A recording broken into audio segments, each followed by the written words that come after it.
فاذكروني أذكركم واشكروا لي ولا تكفرون يا أيها الذين آمنوا استعينوا بالصبر والصلاة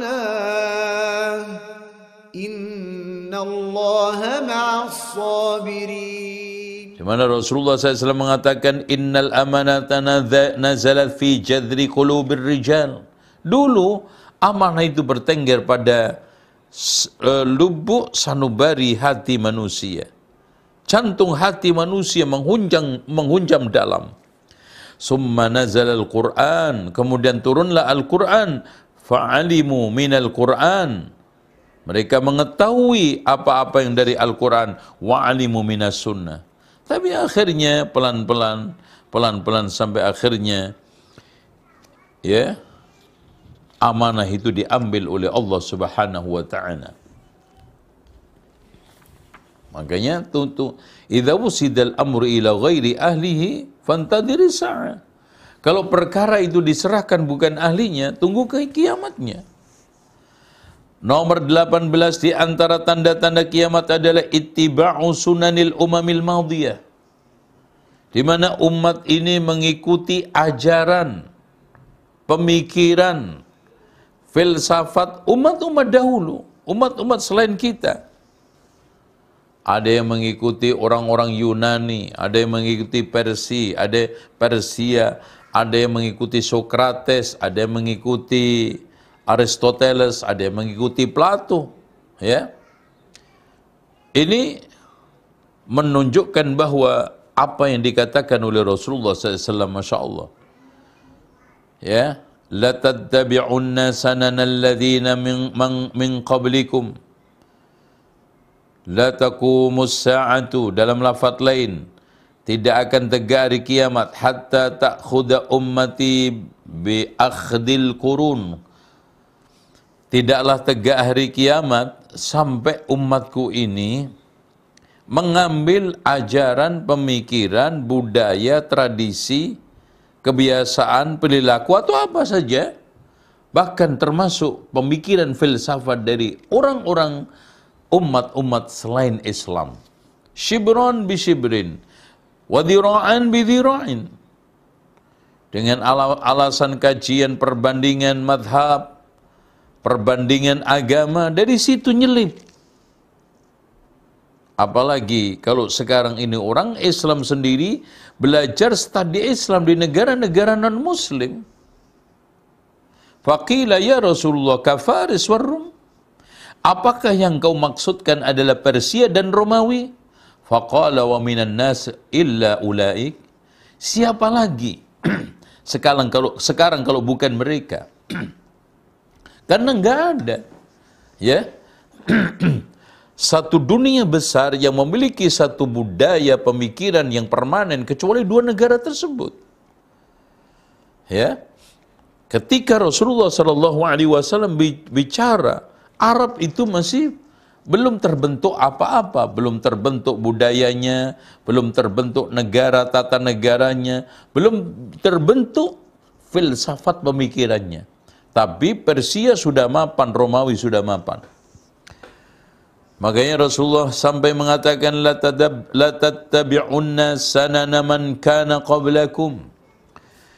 Sungguh kalian akan mengikuti sanan, itu adalah pemikiran. Sanan itu adalah ajaran. Sanan itu merupakan satu budaya, tradisi umat sebelum kalian. Shibron bi shibrin, sejengkal demi sejengkal. Artinya di dalam proses mengikutinya itu satu proses alih budaya, alih pemikiran, nyontek dan berbagai macam akulturasi secara cantik.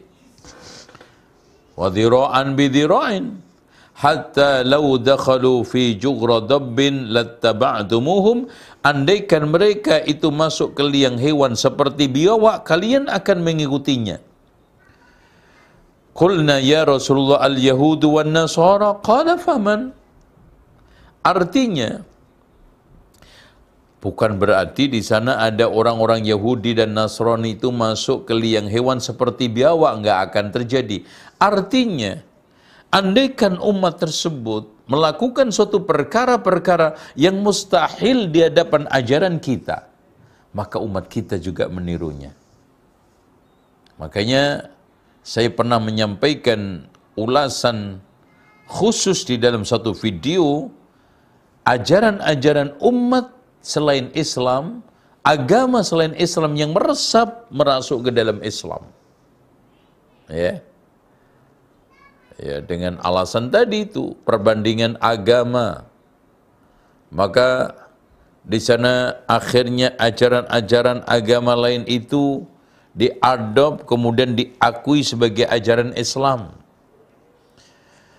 Dengan studi Islam, komparasi dibandingkan dengan pemikiran lain, pemikirannya Sokrates, pemikirannya Plato, pemikiran Aristoteles. Orang akhirnya mencoba untuk menjamah, mencoba untuk melirik. Ya, apa yang mereka anggap kebenaran sebetulnya adalah syubhat. Makanya betul kata para ulama, asy-syubhatu khattafatun wal qulubu dha'ifatun. Syubhat itu sangat menyambar, hati itu lemah. Dari mana syubhat itu muncul? Ya dari ini.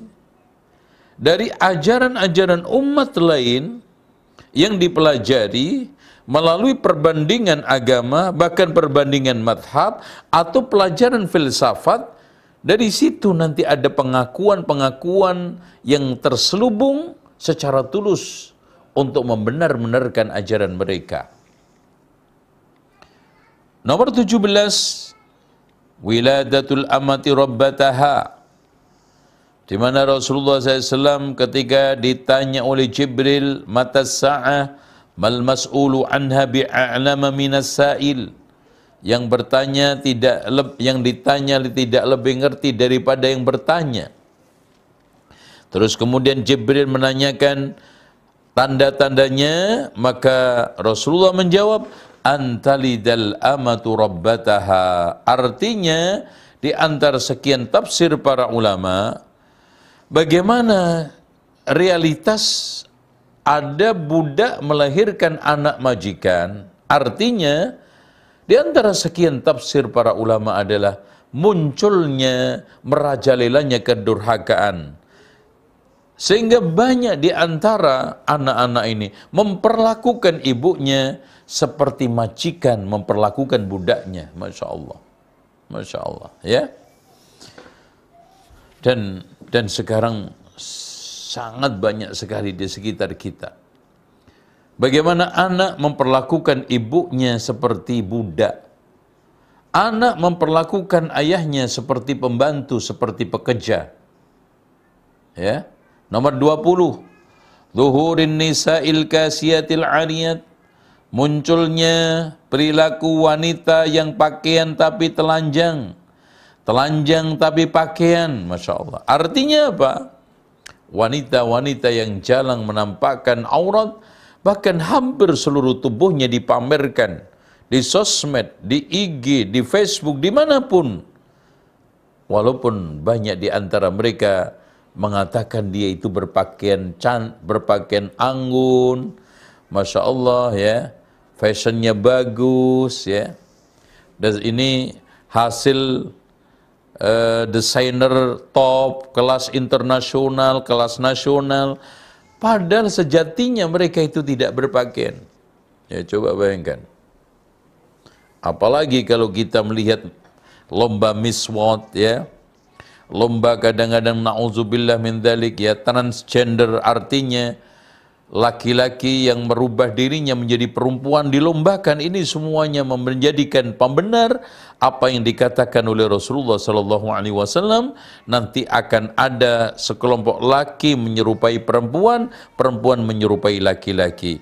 Pembenar di mana Rasulullah SAW mengatakan wanisaun kasiyatun ariyat, perempuan yang pakaian tapi telanjang, mumilatin ma'ilat ya, rambutnya miring, ya, ru'usuhunna ka'asnimatil bukht al-ma'ilah, seperti punuknya unta, jalannya lenggok-lenggok, ya, memamerkan gerakan tubuhnya, memamerkan auratnya, memamerkan lekuk tubuhnya. La yadkhulnal jannah, mereka itu tidak masuk surga. Wala yajidna rihaha, tidak menemukan baunya. Wa inna rihaha la yujadu min masirati kada wa kada.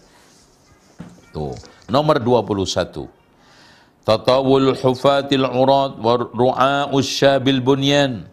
Banyaknya orang-orang miskin, ya ibarat saking miskinnya, sandal aja nggak punya, pakaian aja nggak lengkap, hidupnya kere, dan mereka hanya sekedar kampungan tinggal di pedalaman pelosok yang kerjaannya mengembala kambing, tetapi Masya Allah di dalam masalah materi bersaing, dalam masalah mobil bersaing, dalam masalah rumah nggak mau ketinggalan.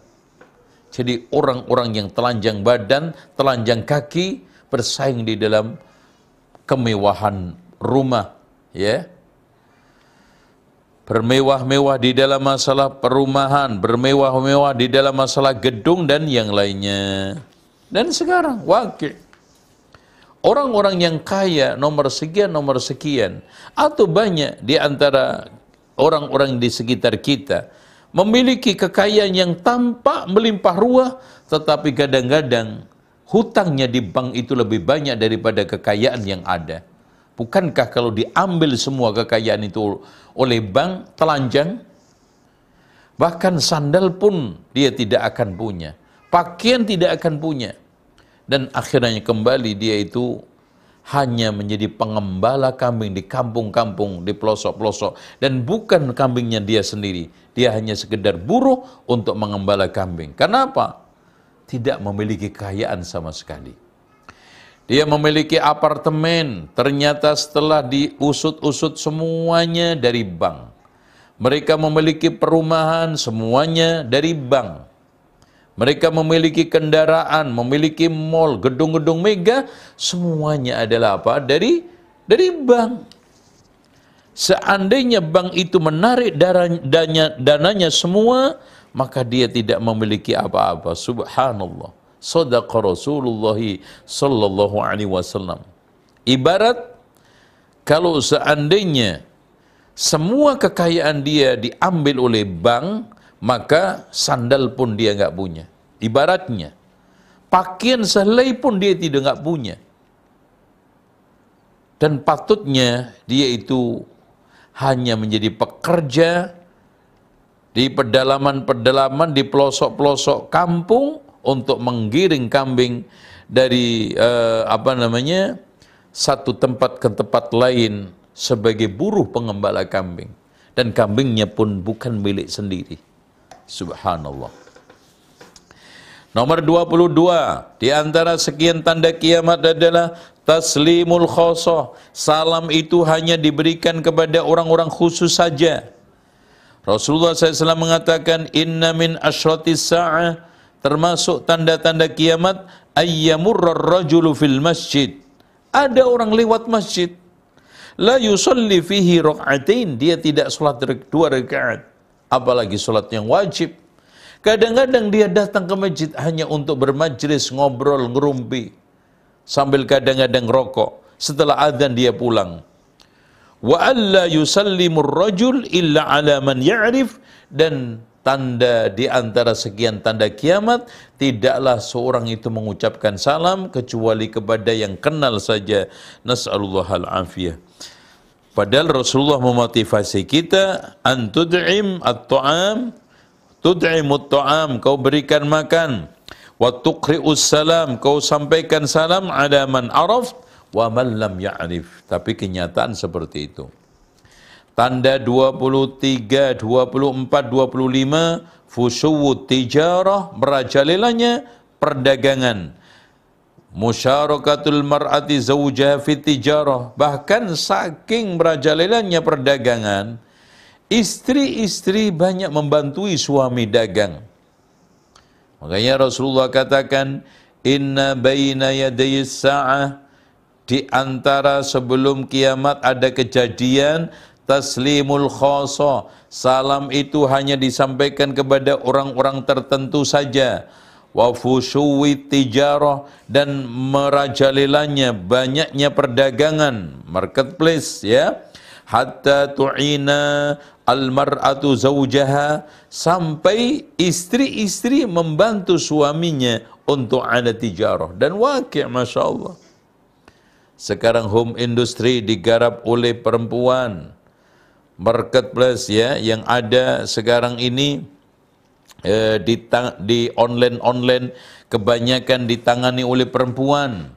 Masya Allah. Wa qat'ul arhan, dan putusnya silaturahmi, wa syahadatuz zur, dan sekarang ini saksi palsu. Masya Allah, sekarang kita lihat pengadilan satu ke pengadilan yang lainnya, betapa sering kita dapatkan persaksian palsu.